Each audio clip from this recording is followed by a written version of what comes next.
अगर मैं आपसे पूछूं कि इस संख्या का या फिर इस संख्या का आंसर बताओ, तो क्या आप बता पाएंगे? अगर नहीं तो कोई बात नहीं, क्योंकि आज की वीडियो में हम ऐसे ही यानी वर्गमूल या फिर हम बोले इंग्लिश में तो स्क्वायर रूट को बिल्कुल बेसिक से समझेंगे, क्योंकि ये हमारे कई चैप्टर्स में काम में आने वाला है।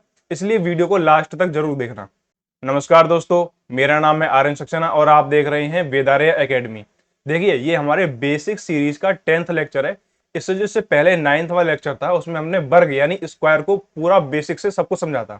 ठीक है, अब ये उसी का अगला पार्ट है। इसमें हम वर्गमूल यानी स्क्वायर रूट को बिल्कुल बेसिक से समझेंगे। तो चलिए बिना देरी की शुरू करते हैं। तो देखिए, सबसे पहले हम जानेंगे वर्गमूल होता क्या है। देखिए, वर्गमूल क्या होता है? जिस संख्या का वर्ग करने पर कोई संख्या प्राप्त होती है, उसी संख्या को उस संख्या का वर्गमूल कहते हैं। अब ये डेफिनेशन परिभाषा देखकर आपके समझ में नहीं आई होगी, मैं एग्जांपल से समझाता हूं, क्योंकि एग्जांपल इसके ज्यादा इजी है। मान लीजिए आपने अगर वो वर्ग वाली बेसिक सीरीज की हमारी वीडियो नहीं देखी है, तो डिस्क्रिप्शन में मैं उसका लिंक दे दूंगा। अगर आपने वो वाली वीडियो देखी है तो ये वाली वीडियो आपके बहुत ही अच्छे से समझ में आने वाली है। फिर भी देखिए, नहीं देखी तो कोई बात नहीं, देख सकते हैं आप। मान लीजिए मैं 4 का वर्ग पूछता हूं आपसे कि 4 का स्क्वायर बताओ, तो आप बोलोगे 16। ठीक है, तो मैंने आपसे क्या पूछा कि 4 का वर्ग कितना है? 16। ठीक है, हमने 4 का वर्ग निकाला, 16 आ गया। अब मैं आपसे बोलूं कि 16 का वर्गमूल क्या है, तो 16 का वर्गमूल 4 होगा। यानी 16 किस संख्या का वर्ग है? वर्गमूल का मतलब है जिस संख्या का हम वर्गमूल पूछ रहे हैं, वह संख्या का वर्गमूल क्या है, या फिर वह संख्या किस संख्या का वर्ग है। अब देखिए, वर्ग का उल्टा होता है वर्गमूल। अब मैंने आपसे बोला कि 4 का वर्ग 16, तो वर्ग कर रही है, तो जब उल्टा करेंगे वर्गमूल निकालेंगे तो 16 का वर्गमूल 4। ऐसे में पूछूं 7 का वर्ग क्या है? स्क्वायर, तो 7 का स्क्वायर होता है 49। ठीक है, आपको पता है। अब वर्गमूल को इंग्लिश में स्क्वायर रूट बोलते हैं। अब मैं आपसे पूछूं कि 49 का स्क्वायर रूट क्या है, तो आप बोलोगे सर 49 का स्क्वायर रूट 7 है। और मैं आपसे पूछूं 7 का स्क्वायर यानी वर्ग क्या है, तो आप बोलोगे 7 का वर्ग है 49। ये होता है वर्गमूल, यानी वर्ग का बिल्कुल उल्टा। ठीक है, और देखिए, रूट का चिन्ह क्या होता है? जो ये है इसे हम बोलते हैं स्क्वायर रूट। इसी साइन को बोल देते हैं। ठीक है, या फिर हम बोल दें, इसको बोल देते हैं हम सिर्फ रूट, हम सिर्फ रूट भी बोल देते हैं, या फिर हिंदी में बोलें तो वर्गमूल ही बोलते हैं। ठीक है, या हिंदी के हम ज्यादा रूट ही बोलते हैं, हिंदी इंग्लिश में क्या, आपने रूट ही सुना होगा ज्यादातर। अब इसका मतलब क्या होता है? ये जो चिन्ह है रूट, मैं आपको ऊपर वाला एग्जांपल समझाता हूं। मैंने आपसे क्या बोला था कि 16 का स्क्वायर रूट वर्गमूल क्या है, तो आपने बोला था सर 16 का स्क्वायर रूट है 4। ठीक है, तो अगर मैं 16 को अनरूट के अंदर, रूट के अंदर लिख दूं, तो इसका मतलब है कि जिस संख्या के ऊपर ये रूट लगा होता है, ऐसे लगा दो चाहे ऐसे लगा दो, जिस संख्या के ऊपर ये रूट लगा होता है उसका मतलब है कि ये संख्या किसी संख्या मतलब वर्गमूल है ये। अब ठीक है, अब 16 तो किसी संख्या का वर्गमूल है। देखिए, वर्ग में घात क्या होता है आपको सबसे बेसिक से समझनी पड़ेगी, इसलिए वर्ग वाली वीडियो मेरे कहने से एक बार जरूर देख लीजिएगा। वर्ग की घात क्या होती है? 4। ठीक है, सॉरी, वर्ग की घात होती है 2, यानी डिग्री पावर होगी 2, 2। ठीक है, और वर्गमूल इसका उल्टा होता है, तो पावर यानी डिग्री जो हम जिसे हम हिंदी में घात बोलते हैं वो भी तो उल्टी होगी, तो 2 का उल्टा 1/2। यानी जो रूट होता है वो किसी की पावर घात 1/2 के बराबर होता है। अब जैसे हमने 16 पर रूट लगाया, ठीक है, 16 पर रूट लगा दिया, यानी इसका मतलब है 16 की घात 1/2।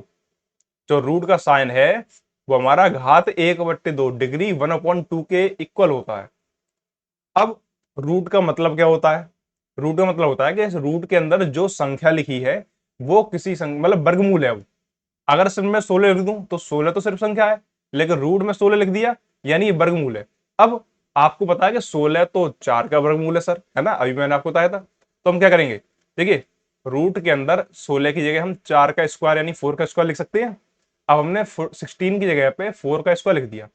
अब ये तो 4 का स्क्वायर आ गया, लेकिन जो ये होता है हमारा रूट, ये कितनी घात के बराबर होता है? ये होता है घात 1/2 के बराबर। यानी अगर इस रूट को हटाएंगे तो इस पूरे के ऊपर 1/2 घात हो जाएगी।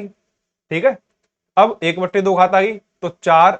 अब देखिए, एक घात ब्रैकेट के अंदर है, एक घात डिग्री ब्रैकेट के बाहर है, तो इनका आपस में मल्टीप्लाई हो जाता है। ठीक है, तो 4 की पावर 2 मल्टीप्लाई 1/2 हो जाएगा, जिससे ऊपर नीचे के 2 कैंसिल हो जाएंगे, तो कितना हो जाएगा 4 की पावर 1। और 4 की पावर 1 यानी 4 की पावर 1 4 के बराबर ही होता है। तो ये मतलब होता है वर्गमूल का। ठीक है, अब परफेक्ट स्क्वायर क्या होता है? ठीक है, परफेक्ट स्क्वायर होता है जिस संख्या का हम वर्गमूल यानी स्क्वायर रूट निकालें तो वो एक परफेक्ट मतलब पूर्ण संख्या आए, एक होल नंबर आए। जैसे मैं बोलूं यहाँ पे कि हमने 16 का स्क्वायर रूट यानी वर्गमूल निकाला, हम हर बार एक ही एग्जांपल को लेकर चलेंगे ताकि आपके आसानी से समझ में आ जाए। 16 का हम वर्गमूल निकालेंगे तो 16 को पहले रूट में लिखेंगे, तो कितना आएगा 4। तो 16 एक परफेक्ट स्क्वायर नंबर है क्योंकि जो उसका हमने स्क्वायर रूट निकाला तो वो एक पूरी संख्या आई, ना कि पॉइंट में आई या फिर ना ही फ्रैक्शन में आई। ठीक है, अब मैं बोलूं रूट 17। अब 16 का स्क्वायर रूट था 4, हमें पता था। 17 ऐसी कोई संख्या है जिसका वर्गमूल निकालने पर एक पूर्ण संख्या आ जाए, यानी ऐसी कोई संख्या है जिसका वर्ग करें तो 17 आ जाए। ऐसी कोई संख्या है कि जिसका हम वर्ग करें तो 17 आ जाए। हमें पता है हम 4 का वर्ग करेंगे 16 आ जाएगा, 5 का वर्ग करेंगे तो 25 आ जाएगा, 5 को स्क्वायर करेंगे तो। लेकिन किसी भी संख्या का स्क्वायर करने पर 17 नहीं आ रहा है, तो ये एक परफेक्ट स्क्वायर नहीं है क्योंकि इसका स्क्वायर रूट लेने पर एक होल नंबर नहीं आ रहा है, तो ये हमारा परफेक्ट स्क्वायर नहीं है। 16 हमारा परफेक्ट स्क्वायर है। अब ऐसे ही कुछ परफेक्ट स्क्वायर मैंने 20 तक के लिख दिए। देखिए, एक का स्क्वायर एक होता है, तो एक का जब हम स्क्वायर रूट लेंगे तो एक आ जाएगा। दो का स्क्वायर 4 होता है, तो जब 4 का वर्गमूल लेंगे तो 2 आ जाएगा, यानी ये भी परफेक्ट स्क्वायर, यानी पॉइंट में कोई संख्या नहीं आ रही है। 9 16 25 ये एक से लेकर टोटली मैंने 20 तक के स्क्वायर लिख दिए हैं जिनका हम स्क्वायर रूट निकालेंगे। अब जैसे 400 है, ठीक है, 420 का स्क्वायर है, तो 400 का स्क्वायर रूट लेंगे, वर्गमूल लेंगे तो 20 आ जाएगा उल्टा। तो 20 तो पूरी संख्या आ रही है, एक होल नंबर आ रहा है, तो ये हमारा परफेक्ट स्क्वायर है। ठीक है, कितना हो गया? अब देखिए परफेक्ट स्क्वायर की पहचान जो मैंने आपको बता दी अभी। जैसे मान लीजिए, अब परफेक्ट स्क्वायर की पहचान कैसे करेंगे? हमारे पास ये तो छोटी संख्या थी, लेकिन कोई बड़ी संख्या दी हो। अब मान लीजिए यहां पर मैं लिख दूं रूट में 127। अब आपको पता ही ज्यादा बड़ी संख्या नहीं ली मैंने भी, आपको पता है कि 11 का स्क्वायर होता है 121। देखिए लिखा है स्क्रीन पर, देखिए 11 का स्क्वायर होता है 121। इसके बाद में हम 12 का स्क्वायर करेंगे तो 144। तो ये दोनों तो परफेक्ट स्क्वायर है, लेकिन इनके बीच की जितनी भी संख्या आने वाली है वो परफेक्ट स्क्वायर नहीं होंगी क्योंकि उनका स्क्वायर रूट एक होल नंबर, एक पूर्ण संख्या नहीं आ रहा है। ठीक है, तो अब इनके बीच की कोई संख्या लिख दूं, मान लीजिए मैं लिख दिया रूट में 139, तो ये भी नहीं है, लेकिन मैं रूट में लिखता हूं 144। तो 144 आपको पता है 12 का स्क्वायर है, इसके ऊपर रूट लगाएंगे तो रूट की पावर से ये कट जाएगा तो सिर्फ 2 रह जाएगा, 12 रह जाएगा, यानी परफेक्ट स्क्वायर है। तो ऐसे हम परफेक्ट स्क्वायर को पहचानते हैं। लेकिन अब ऐसी संख्या, अब देखिए पहले आपको मैं बताता हूं कि स्क्वायर रूट वर्गमूल निकालने के जो सबसे दो बढ़िया तरीके हैं उन दोनों को, कि कैसे हम किसी भी संख्या का स्क्वायर रूट निकालेंगे। इसके लिए हम थोड़ा बड़ा नंबर लेंगे।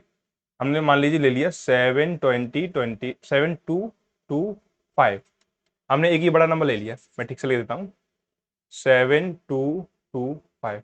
तो हमारा पहला मेथड है स्क्वायर रूट निकालने का, प्राइम फैक्टराइजेशन मेथड।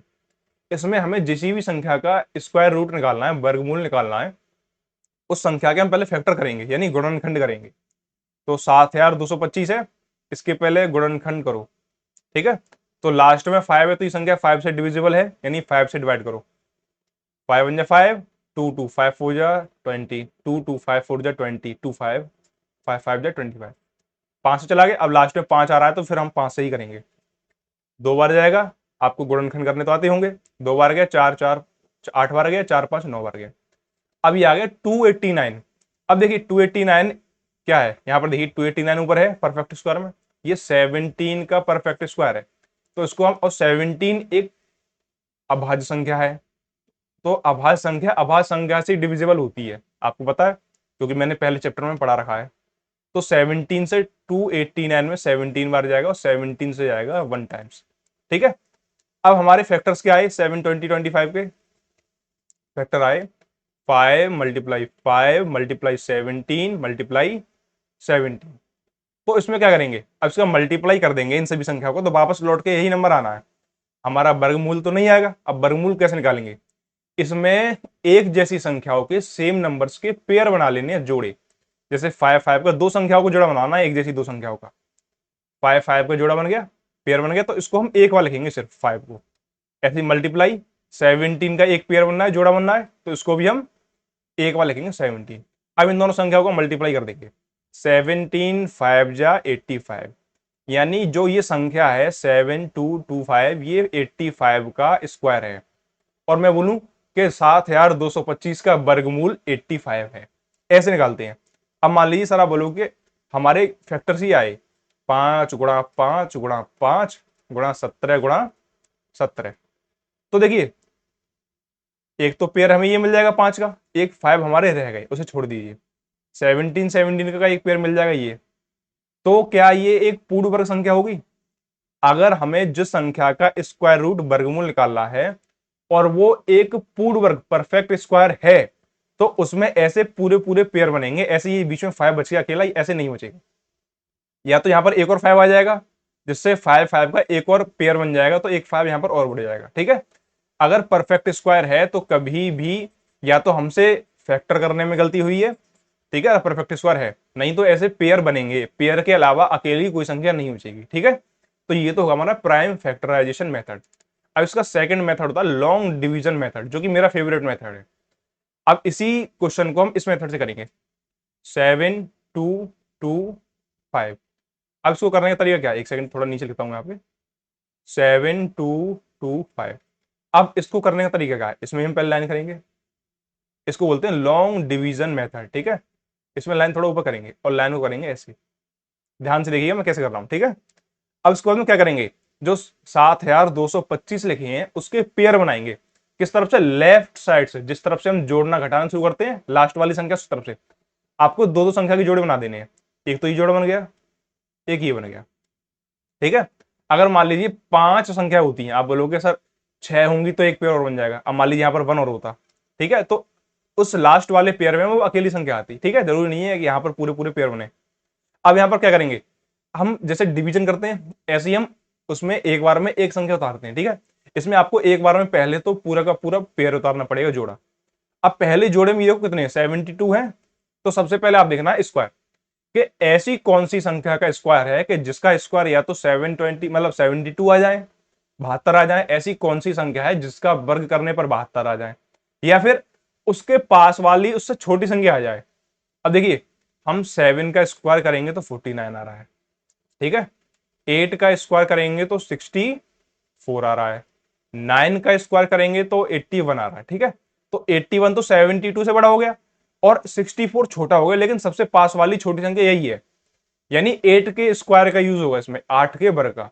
तो एक तो 8 आपको यहां पर लिखनी है, ठीक है, और एक 8 आपको यहां पर लिख देनी है। ठीक है, अब 8 का स्क्वायर कितना आया 64, 64 को 72 के नीचे लिख देना है ऐसे। अब यहां पर लाइन करोगे, अब 72 में से 64 को माइनस करोगे, कितने बचे 8। ठीक है, अब जो 8 तुमने यहां पर ऊपर लिखे थे, कहां पर, जो ऊपर तुमने 8 लिखे हैं, ये जो मैंने रेड कलर में कर दिया है, इस 8 को यहां पर लिखकर जोड़ोगे, प्लस में 8, तो यहां पर हो गए 16। अब यहां पर तो 8 बचे इस तरफ, ये हमारे 8 बचे।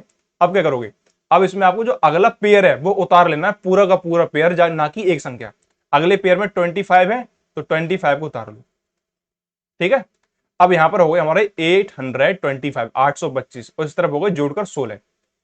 अब यहां पर हमने वर्ग सिर्फ पहली बार में, पहले स्टेप में ही वर्ग को, स्क्वायर को देखते हैं। अब क्या करेंगे, यहां पर कितने हैं 116, सॉरी 16, और यहां पे हमें 825 चाहिए। ठीक है, तो ऐसी संख्या लिखेंगे हम कि जिस संख्या से, मान लीजिए हमने 16 के आगे 2 लिखा, तो जो संख्या हम यहां पर बढ़ाने वाले हैं 16 के आगे, उसी संख्या से हमें गुणा करना पड़ेगा पूरी संख्या में जो संख्या आएगी। 16 के आगे हमने 2 बढ़ाई, कितने हो गए 162, बढ़ाई कितने थे 2, तो 162 में 2 से ही गुणा करेंगे। मान लीजिए 16 के आगे मैंने बढ़ाया 4, तो 164 हो गए, और 4 से ही फिर हम मल्टीप्लाई करेंगे।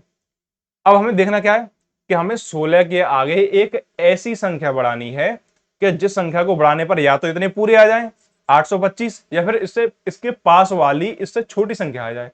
ठीक है, तो मान लीजिए 16 के आगे मैं 4 बढ़ाता हूं, तो 4 से मल्टीप्लाई करूंगा, तो 4 से मल्टीप्लाई करो, 4 4 16, कैरी 1, 4 7 4 6 24, 1 25, कैरी 2, 4 1 4 2 6, 625 आए, 656 आए सॉरी, ठीक है।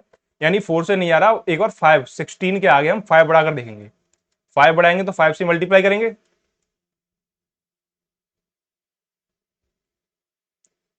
825 पूरा आ गया। यानी जब हमने 16 के आगे 5 बढ़ाए तो एक 5 तो हम यहां पर लिखेंगे, एक 5 लिखेंगे ऊपर 8 के पास, कितने हैं हमारे 825 आए। अब यहां पर लिखकर इसको काटेंगे तो यहां पर 0 बचेगा, ठीक है। तो हमारा आंसर कितना आ गया, हमारा आंसर आया 85। यानी जो ये संख्या दी है नीचे वाली 7225, इसका वर्गमूल 85 है, ठीक है। अगर पूर्ण वर्ग संख्या होगी तो यहां पर ये लास्ट में पूरी संख्या कट जाएगी और कोई भी शेषफल नहीं बचेगा। तो ये था हमारा लॉन्ग डिवीजन मेथड, ठीक है। अब इस मेथड में मैं आपको एक 5 संख्या का क्वेश्चन और करके दिखाता हूं, ठीक है, जिससे आपके और अच्छे से समझ में आ जाएगा और ये सब कुछ आपके बहुत अच्छे से क्लियर हो जाएगा। क्योंकि मैंने 4 संख्या का 4 नंबर्स की एक नंबर लिया था जिसमें पूरे पूरे पूरे पेयर जोड़े बन गए थे। अगर ऐसी संख्या जिसमें जोड़ा ना बने तो उसमें आप क्या करोगे, ठीक है। तो वो देखिए, मान लीजिए मैं लेता हूं यहां पर 11449, मैंने एक ऐसी संख्या ले लिया, या संख्या को थोड़ा बड़ा कर लेते हैं, मान लीजिए मैंने लिया 122 और 121, ये भी नहीं, ये भी ज्यादा बड़ा संख्या हो जाएगा। हम यहाँ पे लेते हैं 12321, ठीक है, 5 संख्या हो गई। तो इसका हमें अब क्या करना है, लॉन्ग डिवीजन मेथड से स्क्वायर रूट निकालना। तो पहले पहले पेयर बनाएंगे, तो पहले 21 आ गए, फिर 23 आ गए, फिर लास्ट वाले पेयर में, लास्ट वाले जोड़े में एक बचा सिर्फ। अब क्या करेंगे, हम पहले पहला पेयर देखेंगे, पहले पेयर में सिर्फ एक है। अब पहली बार में पहले स्टेप में हम वर्ग देखते हैं, ऐसी संख्या का वर्ग बताओ जिसका स्क्वायर या तो 1 आ जाए या फिर 1 के पास वाली उससे छोटी संख्या है। तो 1 ही होगा, 1 का स्क्वायर 1 होता है, तो एक 1 यहां पर लिखेंगे, एक 1 ऊपर। अब इनका स्क्वायर कितना आया था 1, उसको लिखेंगे नीचे, और जो एक हम ऊपर लिखते हैं यहां पर जोड़ते हैं तो प्लस का 1, यहां पर तो हो गए 2, 1 में से 1 गया, 0 बचा, 0 बचा तो हम अगला पूरा पेयर उतार लेंगे 23। अब पहली बार में तो हमने स्क्वायर वर्ग देख लिया पहले स्टेप में, दूसरे स्टेप में क्या करेंगे, इस तरफ लिखें 23 और इस तरफ लिखें 2। तो 2 के आगे हमें ऐसी संख्या बढ़ानी है जिस संख्या से मल्टीप्लाई करने पर 23 आ जाए या फिर उससे छोटी संख्या है। अब मान लीजिए 2 के आगे हम 2 बढ़ाते हैं तो 22 हो गए। तो 22 में हमने कितने बढ़ाए थे, 2 बढ़ाए थे, दो से ही पूरी 22 में मल्टीप्लाई करेंगे तो 44 आएगा, जो कि ज्यादा हो रहा है। तो 2 के आगे 1 बढ़ाओ, 1 बढ़ाएंगे तो 1 से ही मल्टीप्लाई करेंगे तो 21 आएगा। छोटी संख्या आ रही है लेकिन काम चल जाएगा। तो एक 1 तो हम यहां लिखेंगे, एक 1 यहां पर लिखेंगे, और जो 1 यहां पर बढ़ाया उसे अब 21 में जोड़ देंगे, क्योंकि अब आगे क्वेश्चन होने वाला है। तो यहाँ पे 22 हो गए। अब 21 का 1 में मल्टीप्लाई करने में कितना आंसर आया था, 21 आया था। 23 में से 21 को माइनस करेंगे, 2 बचे, और अगला पूरा का पूरा पेयर उतार लेंगे 21, ठीक है। अब क्या करेंगे, अब यहां पर हमारे पास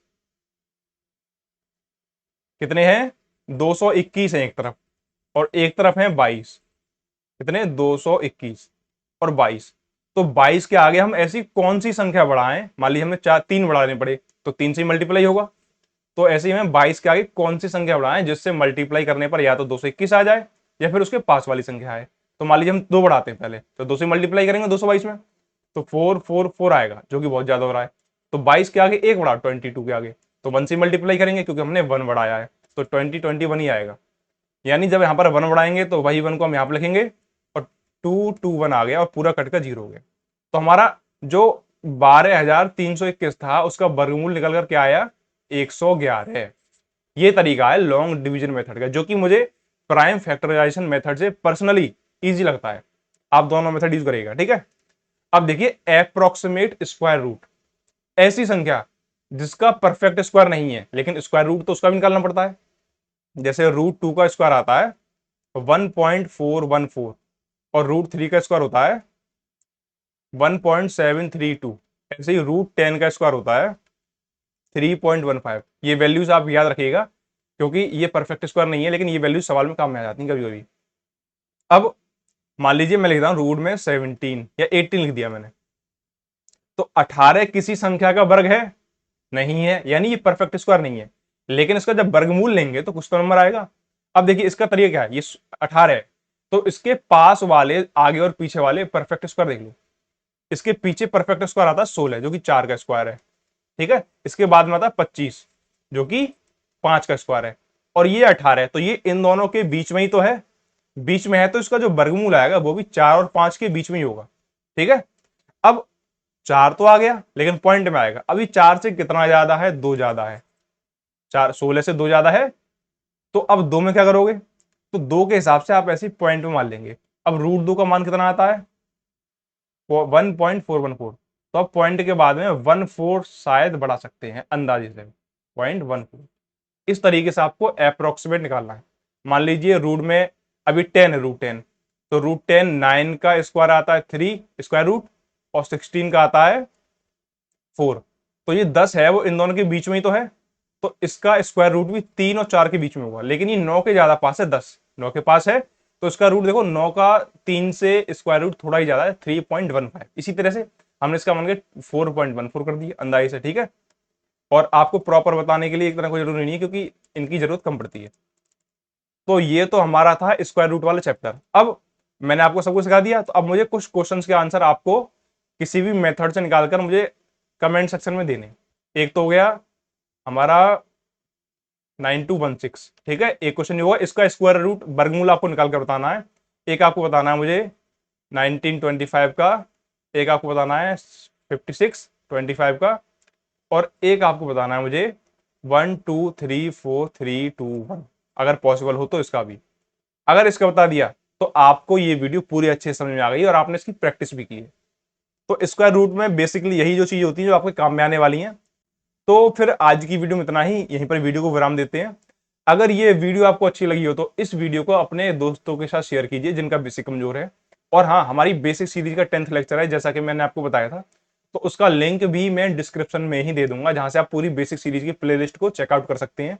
और हमारे ऐप को डाउनलोड कीजिए, क्योंकि अब से हमारे जो भी पीडीएफ वगैरह नोट्स वगैरह होने वाले हैं आपको हमारी एप्लीकेशन वेदार्या एकेडमी, जो कि प्ले स्टोर पर अवेलेबल है, वहां से मिलने वाले हैं। और अगर आपको वीडियो समझ में आई हो, वीडियो अच्छी लगी हो, तो प्लीज हमारे चैनल को सब्सक्राइब करके, वीडियो को लाइक करके और बेल आइकन को ऑन कर लीजिएगा, ताकि जो हमारी आगे आने वाली वीडियोस है उनकी नोटिफिकेशन आपके पास सबसे पहले आए। तो फिर आज की वीडियो में इतना ही, मिलते हैं अगली वीडियो में। वीडियो देखने के लिए आपका बहुत बहुत धन्यवाद।